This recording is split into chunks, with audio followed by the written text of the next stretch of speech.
we are looking at Apple.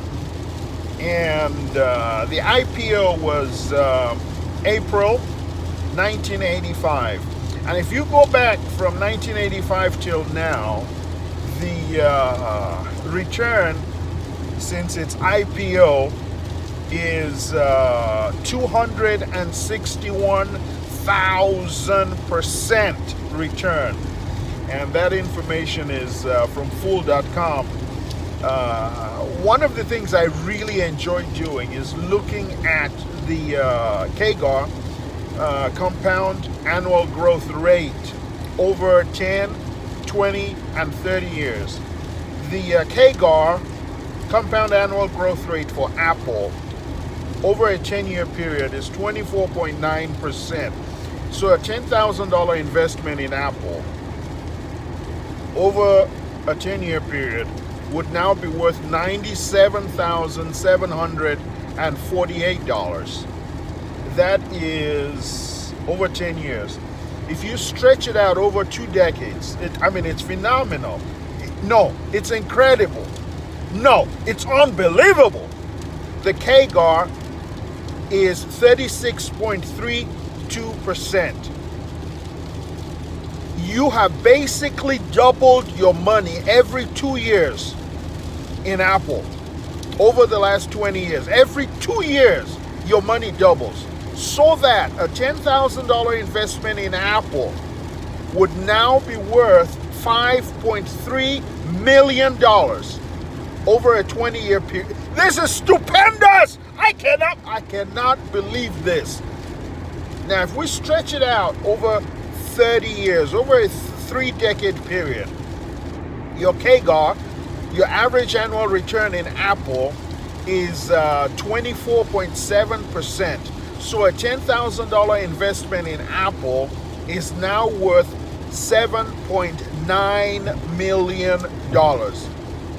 Oh my goodness. Now that, my friend, is life-changing money. What else are we talking about in Apple? Well, whenever I look at a stock, another thing I do is I look at the 52-week low and the 52-week high.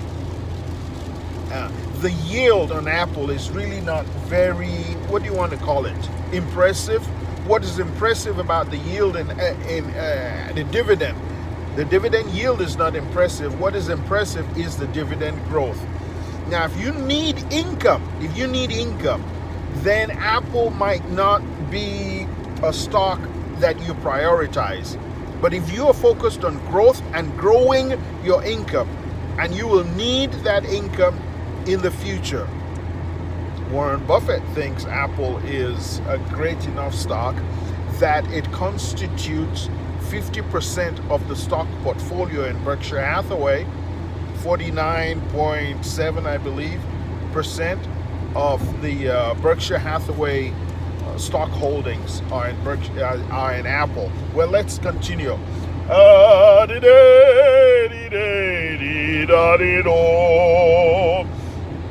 The current concern in spring of 2024, when this was recorded, is that iPhone sales in China are declining.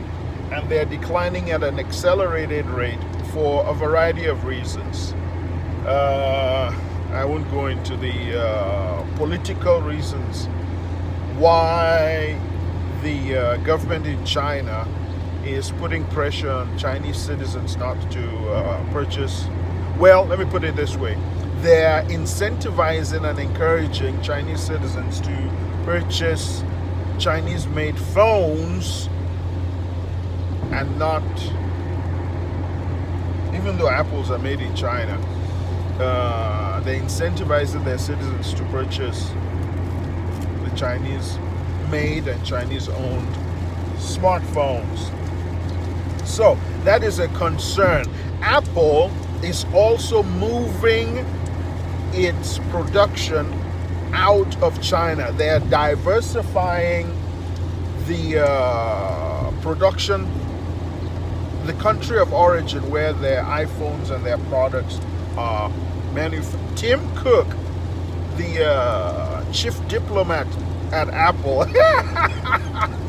You see, if you are the leader, the chief executive of the top 20, maybe even the top 50 corporations in America, you virtually have to have a diplomatic hat.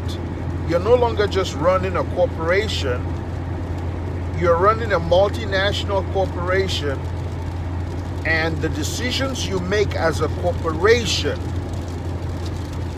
have ramifications not just in the economic realm, but also in the political realm. Let's get away from politics. Okay, so Tim Cook has been traveling around Asia in an effort to drum up business for iPhone and to diversify the manufacturing base of iPhones, of Apple products. I keep mentioning iPhones, but they're diversifying the manufacturing base so no one country can hold his corporation. Do you know these companies, Apple, Microsoft, Nvidia, their revenue ranks above many countries, including many developed countries. It's incredible, the volume of business they're doing globally. Let's go to the favorite portion of this conversation, and we're at 7 minutes already. Warren Buffett is the largest shareholder. You see the largest? No. The largest shareholder in Apple is Vanguard, and Vanguard owns 1.3 billion shares. Vanguard holds for its clients 1.3 billion shares. The second largest shareholder is BlackRock. BlackRock holds 1 billion shares.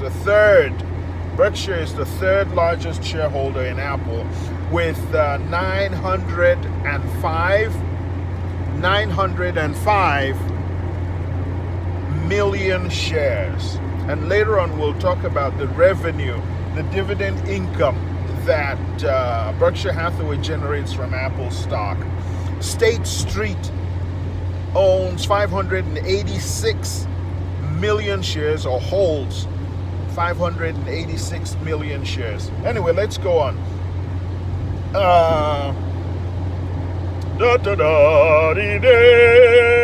Apple, Berkshire Hathaway's ownership of Apple accounts for 5.9% of the total outstanding shares of Apple. When you think of a company like Apple or Coca-Cola, Berkshire Hathaway owns 10% of Coca-Cola.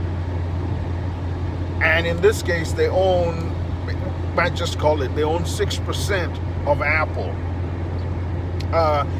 Here's some fun facts. Here's some fun facts you would like to know. Apple is spending $1 billion, at least $1 billion, on generative AI.